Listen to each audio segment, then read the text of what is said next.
السلام علیکم ورحمۃ اللہ وبرکاتہ۔ ڈیلی ون پیج کے شعبے سے آج کے پیج کا نمبر ہے 558، سورۃ الطلاق، آیت 01 سے لے کر 05 تک۔ اعوذ باللہ من الشیطان الرجیم، بسم اللہ الرحمن الرحیم۔ يا أيها النبي إذا طلقتم النساء فطلقوهن لعدتهن وأحصوا العدة واتقوا الله ربكم لا تخرجوهن من بيوتهن ولا يخرجن إلا أن يأتين بفاحشة مبينة وتلك حدود الله ومن يتعد حدود الله فقد ظلم نفسه لا تدري لعل الله يحدث بعد ذلك امرا۔ اے نبی، جب تم عورتوں کو طلاق دینے کا ارادہ کرو، نبی کے ذریعے امت کو بتلایا جا رہا ہے طلاق کے احکام، تو انہیں طلاق دو عدت کے شروع میں۔ عدت شروع ہوتی ہے طہر سے، پاکی سے، اور ختم ہوتی ہے حیض ناپاکی پر۔ تو کہا جا رہا ہے کہ طہر میں طلاق دو۔ لیکن اگر کسی نے حیض میں طلاق دیا ہے تو امام بخاری نے حضرت عمر رضی اللہ عنہ کا واقعہ بیان کیا ہے۔ انہوں نے اپنی بیوی کو جو ہے طہر میں نہیں بلکہ حیض کی حالت میں طلاق دی تھی۔ نبی کریم صلی اللہ علیہ وسلم کو معلوم ہوا تو ناراضگی کا اظہار فرمایا اور کہا کہ رجوع کرو۔ تو معلوم ہوا کہ اگر شریعت کی خلاف ورزی کر کے حیض میں بھی طلاق دی ہے تو واقع ہو جاتی ہے۔ اب کہا جا رہا ہے کہ وہ احصوا العدہ، یعنی اس عدت کو شمار کرو۔ ایسا نہیں کہ 3 مہینے ہو گئے اور پتہ ہی نہیں، حساب کتاب رکھو۔ اس لیے کہ 3 مہینے گزرنے کے بعد یا ہے کہ 3 ماہواری۔ اب یہ 3 مہینے اور 3 ماہواری میں فرق ہے۔ تو سورہ بقرہ کی آیت 228 میں آپ جائیں گے تو وہاں پر ملے گا والمطلقات یتربصن بانفسہن ثلاثۃ قروء، 3 ماہواری۔ تو اب حساب رکھو 3 ماہواری کا، کہ ایسا نہ ہو کہ 3 ماہواری سے گزر گئے۔ اچھا، اسی صفحہ کے آخر میں آپ 4 نمبر پر جائیں تو وہاں پر ہے ثلاثۃ اشہر، 3 مہینے، اس کا بھی حساب رکھو۔ اب یہ کہ 3 مہینے کب اور 3 حیض کب؟ تو ابھی شروع ہو رہا ہے 3 حیض جنہیں ماہواری آتی ہے، تو حساب رکھو 3 ماہواری کا۔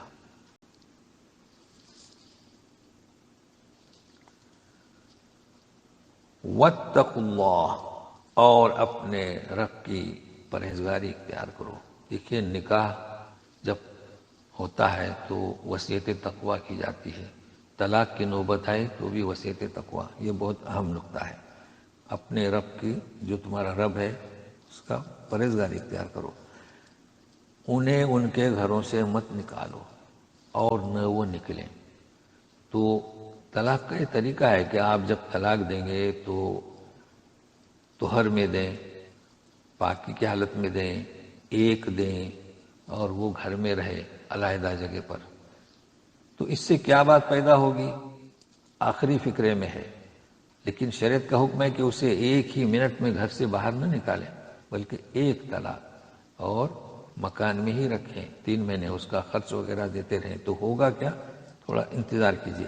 ہاں، الا ہے کہ اگر کوئی جو ہے بالکل فحش، کھلا ہوا فحش، بدکاری، یا ہے کہ سلف صالح نے بتایا ہے کہ اتنی کیا جسے کہتے ہیں بد زبان ہے کہ گھر میں رہنا مشکل ہو گیا ہے، لوگوں کا پریشانی، تو یہ عذر ہے تو اسے نکالیں۔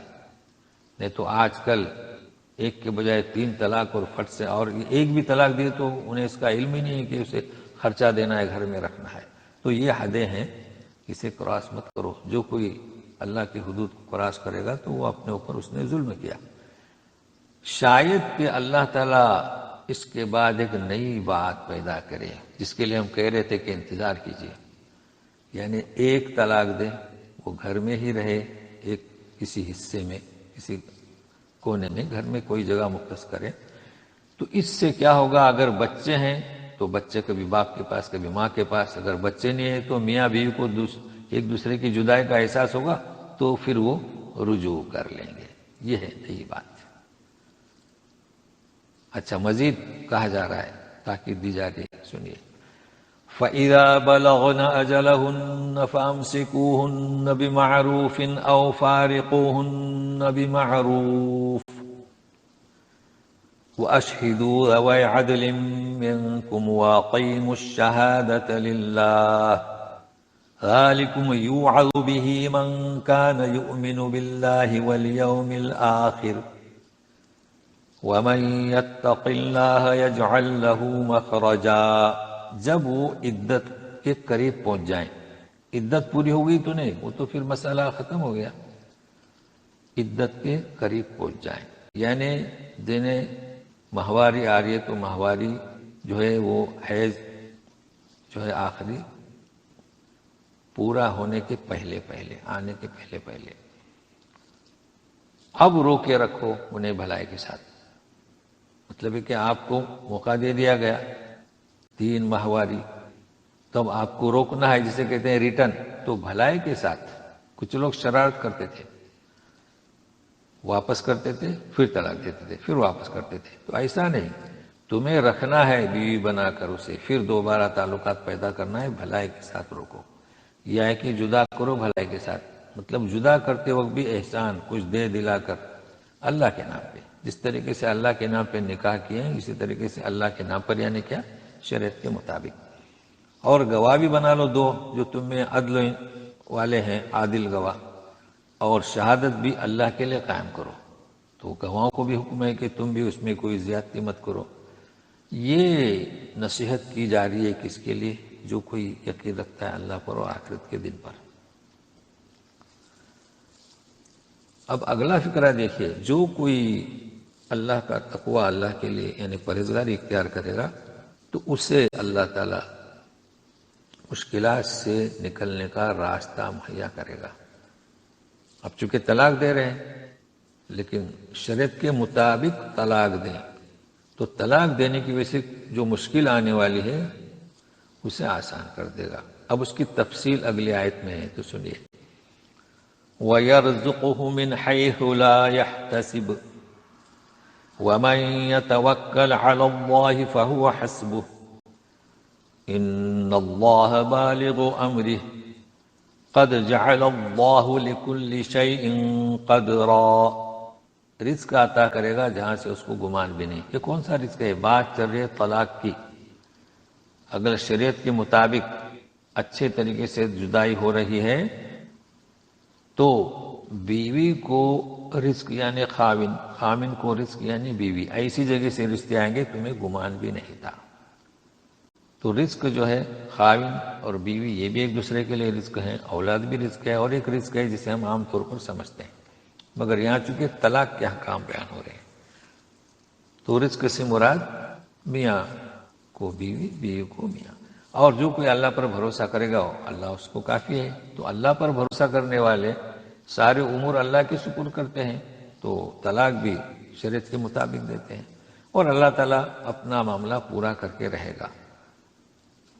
اللہ تعالیٰ نے ہر چیز کا ایک اندازہ کر رکھا ہے. پورا کر کے رہے گا مطلب بندوں کی مصلحت کی خاطر جو اللہ تعالیٰ نے جو احکام دیے ہیں، یہ 3 کیا اس سے کہتے ہیں حیض، ماہواری یا 3 مہینے جیسے کہ آگے آ رہا ہے، یہ سب اللہ تعالیٰ نے اس لیے کیا ہے تاکہ ایک حد تک ایک مقصد تک پہنچ جائے، اور یہ سب ہماری مصلحت کی خاطر ہے. اب سنیے. جنہیں ماہواری آتی ہے ان کی عدت 3 حیض.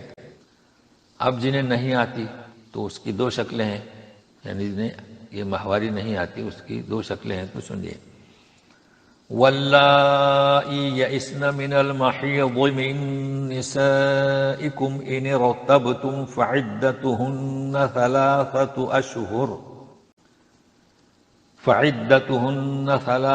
أشهر وَاللَّائِي لَمْ يَحِضْنَ وَأُولَاتُ الْأَحْمَالِ أَجَلُهُنَّ أَن يَضَعْنَ حَمْلَهُنَّ وَمَن يَتَّقِ اللَّهَ يَجْعَل لَّهُ مِنْ أَمْرِهِ يُسْرًا۔ جو مایوس ہوئے ہیں حیض سے تمہاری عورتوں میں سے، یہ مایوسی کب ہوتی ہے؟ بڑی عمر والی ہو جائے، عمر دراز، تو حیض آنا بند ہوتا ہے۔ لیکن یہ کہ طلاق دی، اب انہیں حیض نہیں آ رہا ہے، مطلب اگر تم شک میں پڑ جاؤ، اب طلاق دینا اور اس کا مایوس ہونا ایک ہی وقت قائم ہو گیا تو شک ہوتا ہے نا، تو خیال رکھیے 3 مہینوں کا شمار کریں، اب یہاں حیض آئے گا نہیں۔ اچھا، اسی طریقے سے جو کم عمر بچیاں ہیں، 8 سال میں 9 سال میں شادی ہوتی تھی تو ان کے تو ماہواری نہیں آتی تھی، ان کے لیے بھی 3 مہینے۔ شادی ہوئی اور کچھ ناراضگی ہوئی، طلاق کی نوبت آئی، تو ایسی بچیوں پہ کیا عدت رہے گی؟ 3 مہینے۔ تو جنہیں ماہواری آتی ہے ان کی عدت 3 ہے، جنہیں ماہواری نہیں آتی ہے یا ہے کہ آنا بند ہو گئی ہے، ان کی عدت کتنی؟ عدت کی مدت 3 مہینے۔ اب ایک اور چیز، وہ اولاۃ الاحمال، جو حمل سے ہیں ان کی عدت کیا؟ حمل یعنی وہ جننے تک، اس لیے کہ ان کے لیے تو ماہواری کا تو سوال ہی نہیں آتا ہے، وہ حاملہ ہے۔ اور یہ کہ 3 مہینے کا بھی، چونکہ بچہ پیٹ میں ہے تو جب تک جنے، جی اس کی عدت جننا ہے، جسے ہمارے کہتے ہیں تولد، ڈیلیوری۔ اور جو کوئی تقوی اختیار کرے گا اللہ تعالیٰ اس کا مسئلہ آسان کر دے گا۔ اب آخر میں دیکھیے، ذَلِكَ أَمْرُ اللَّهِ أَنزَلَهُ إِلَيْكُمْ وَمَن يَتَّقِ اللَّهَ يُكَفِّرْ عَنْهُ سَيِّئَاتِهِ وَيُعْظِمْ لَهُ أَجْرًا۔ اللہ اللہ، دیکھیے یہ اللہ کا حکم نازل کیا تم پر اس نے، کس کے لیے؟ مومن، مسلم، تو جو کوئی پرہیزگار بنے گا، یعنی جس طریقے سے نکاح کرتا ہے وصیت تقوی پر، طلاق بھی اسی نوعیت کا وہ اختیار کرے گا، تو اس تقوی کی وجہ سے اللہ تعالیٰ اس کے جو سیئات ہیں، جو لغزش ہیں، معاف کر دے گا، مٹا دے گا، اور اس کے لیے بڑا اجر، وَيُعْظِمْ لَهُ أَجْرًا، یعنی اس کا جو اجر ہے اسے بڑا بنا کر پیش کرے گا، عظیم اجر عطا کرے گا۔ تو یہ ہیں آج کے ایک صفحے کے احکام طلاق کے تعلق سے۔ اور آپ دیکھیے کہ ہمارے ہاں کیا چل رہا ہے۔ اگر طلاق دینے کی نوبت آئی تو طلاق دینے کے بعد سارے دشمن، اس کے پورے خاندان والے، اور ایک کے بجائے 3، بلکہ لوگ تو 3 سے بھی بڑھتے ہیں۔ تو یہ طریقہ کس کا؟ مسلمانوں کا نہیں، جو قرآن کے حامل ہیں ان کا نہیں، بلکہ یہ سب جھگڑے فساد شیطان کی ایما پر ہوتے ہیں۔ تو سورہ بقرہ کی آیت 228 آپ دیکھیے، اس میں بھی مزید احکام ہیں طلاق دینے کے، اور یہاں پر بھی۔ تو پھر ملتے ہیں کل، والسلام علیکم ورحمۃ اللہ وبرکاتہ۔